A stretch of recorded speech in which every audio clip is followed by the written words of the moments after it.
Hi there, thanks so much for checking out this video. Today I'm going to be unboxing and testing a set of Coliro Pearlcolor paints. They are quite popular in the art community on Instagram. I see a lot of people using them to add metallic touches to their artworks, and I've really wanted to try them out for ages. I have the gold and silver set here, but there are loads of different sets and colours to choose from, so I will link the website in the description so you can check all of that out. I paid £24 for this set from Jackson's Art, and that's around $32 US. Compared to other metallic watercolour sets, it's quite expensive for only 6 paints, but they are quite large, so I imagine they'll last for some time. Researching online, there aren't really any comparable sets to this. There are a few really cheap ones and some obvious knockoffs, but most others are sets of 12 in the traditional rectangular half pan size. I found Derwent has a set of 12 for £26, Arteza has a set of 24 for £40, Paul Rubens' set of 12 is £35, and there were a bunch of other brands on Amazon that I'd not heard of, but sets of 12 were between £10 and £15. So they are a little more expensive than most, but they are known for being good quality, so I would expect to pay a bit more.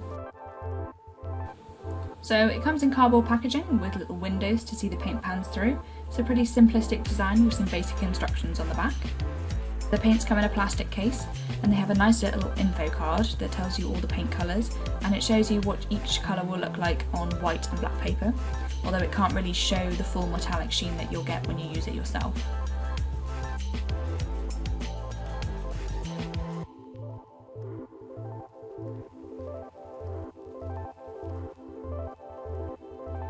Although the case is plastic, it feels very sturdy, and the clasp is really firm, so there's not much chance of it opening accidentally. The lid has 3 sections to use as a mixing palette if you want. The casing is all plastic, but it is durable and I think it will last a long time, and I do appreciate there being no additional single-use plastic packaging.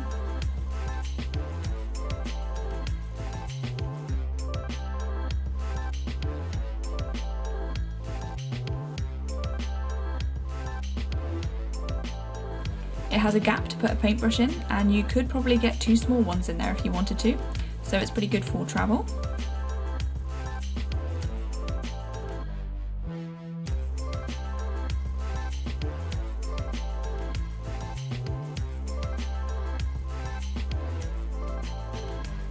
What I really love is that each pan comes out, so if you run out of a colour you can buy it individually and replace it.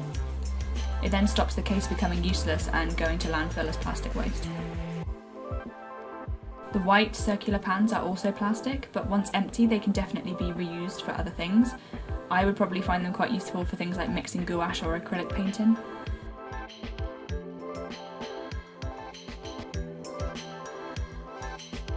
I absolutely love the texture imprinted into these paints. It makes them really unique, and I think it probably helps to dissolve the paint when scrubbing a brush over the uneven surface.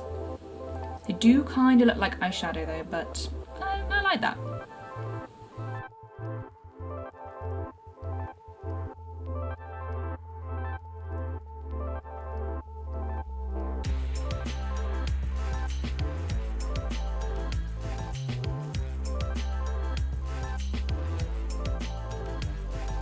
I'm going to do some tests on white and black paper.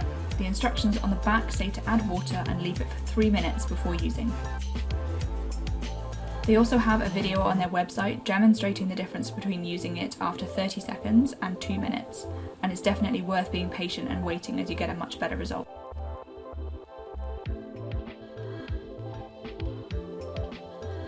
These paints are made by a company called Finetec, who are based in Germany. The main ingredients are mica pigments and gum arabic.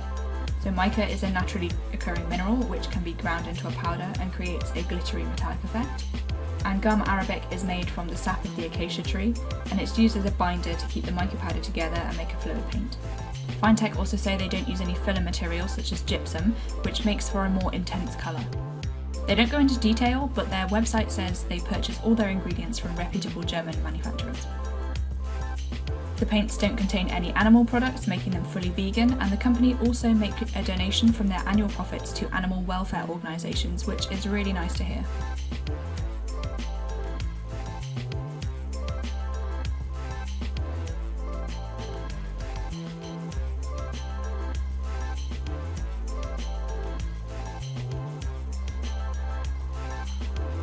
So I've got the 6 colours down on paper now. There's the Tibet gold, which is what you might call a buttery gold, and it's very rich and warm. Next is the Inca gold, which is quite orangey, nearly verging on copper. The Arabic gold is probably the most traditional gold. It's quite a cool tone and somehow seems a bit more reflective than the others. The gold pearl is similar to the Arabic gold, but it does have a pearl-like sheen to it, which I like. Next there is the moon gold, and that's such a good description as it's just like the moon when it's lower in the sky before it becomes bright silver later into the night. It's just gorgeous. The last one is sterling silver, which is really light, not one you can really use on white paper, but it looks great on black.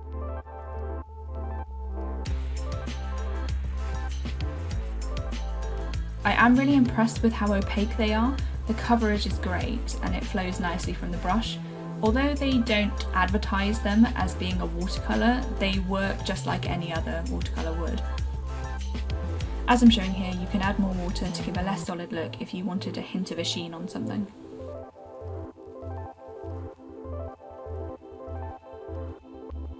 They look amazing on black paper, but the pigments, apart from the silver, are strong enough to look great on white paper as well. These paints are also popular with pointed pen calligraphers. I'm not great with a pointed pen, but I did try it out and I can confirm the paint flows well.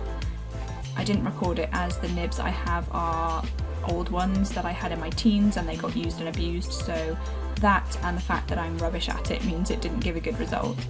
So I didn't think there was much value in showing it. Also, the only insight I can really offer is that it does work with a pointed pen.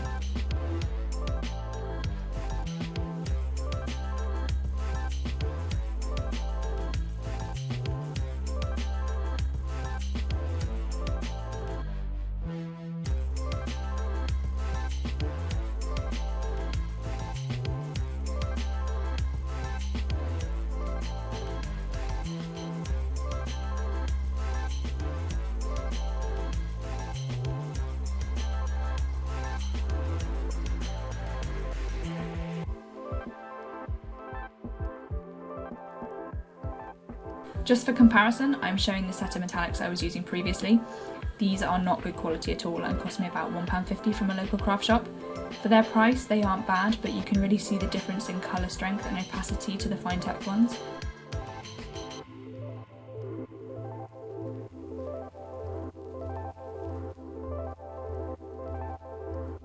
I just did a quick test to see what they would look like on other colours, and as expected, they show up really nicely on top of these watercolour swatches.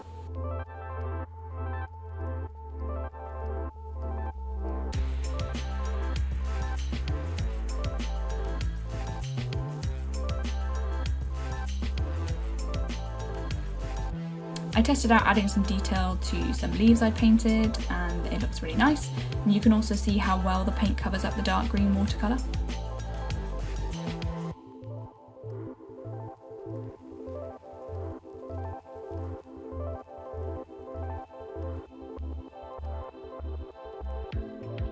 And then I just messed around to see what it would look like dabbed into wet watercolour and how it mixed with other watercolour paint.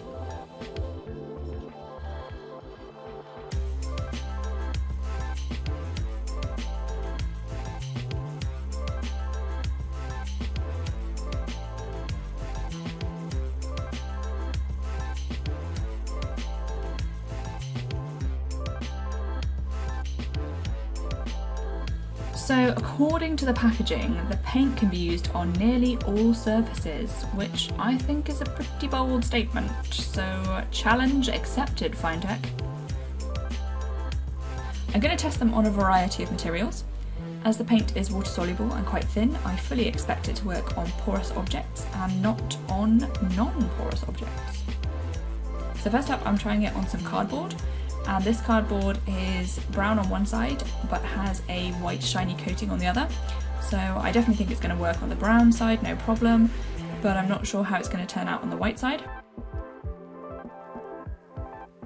And next up it's plastic. Not really working that well. It does go on there, but the plastic sort of resists the water and it blobs up together.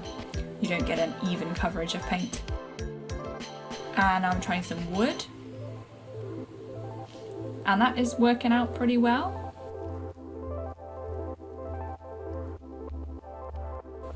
And now I'm using glass, so this is just an old reed diffuser that I had. It is giving an interesting texture, but it's not covering well. It does look quite cool though, so it'd be interesting to see if this actually dries.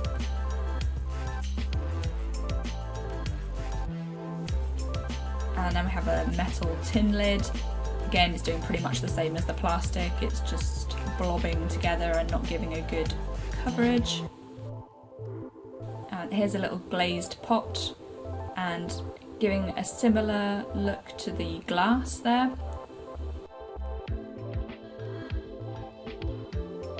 I grabbed a couple of stones from the garden, so one is slate and one's just a pebble from the beach somewhere, and I was actually really shocked at how good it looks on this surface. It covers it really well, and I'm hoping it dries because it looks really cool.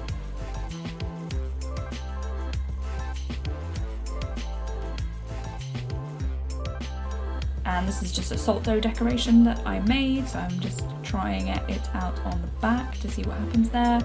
And no surprises, it's a porous object, so it's covering it quite well. And now I'm trying it on some cork. The rough surface is quite difficult to paint on, so you can't really get it neat, but I imagine it will dry fine on there. Okay, so now you can see it's all dry.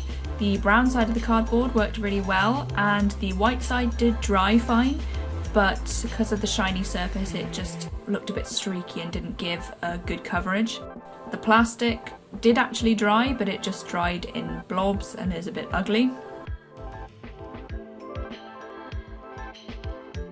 The metal is pretty similar and you can quite easily scratch it off the surface.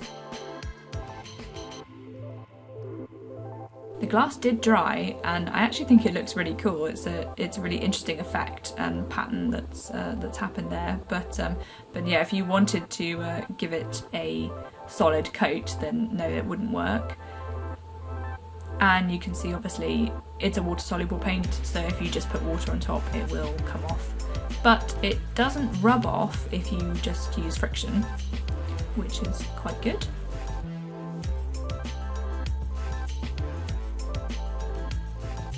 The glazed pot is pretty much the same as the glass. It will come off if you add water. Again, not a solid coverage. The wooden disc worked really well, and obviously that is a porous surface, so the paint can soak in. And also the salt dough worked quite well. I think you would need to do a couple of layers by the looks of it, but it did come out fine. And the stones were the real surprise for me. I think I wasn't expecting it to actually work, but they've dried and they look really good. I think I might do some more of these. The cork surprisingly didn't dry very well, and I think if I'd left it longer maybe it would dry eventually, but yeah, it took a lot longer than expected. I didn't really like how that first one turned out, so I tried to do something a little bit more detailed, and the four leaves that I've done there actually look quite nice on that surface. So the answer to the question, can you use it on any surface, is yes, but you should probably ask yourself, will it look any good and stay on any surface? Possibly not. So basically, if it's a porous surface, it should work fine. Anything else, don't bother. Overall, I really enjoyed using these paints. They are a great consistency, have strong pigments, are highly reflective. They're just really great. I think they're definitely worth the money, and I'm looking forward to treating myself to a few different colours in the future. I recently used the Arabic Gold a lot in a bullet journal setup, and I really loved how it turned out. So if you want to take a look at that, I'll link it down below. Thank you so much for watching. If you're thinking about getting some metallic paints, hopefully this was helpful. And if you have any questions, please feel free to ask away in the comments.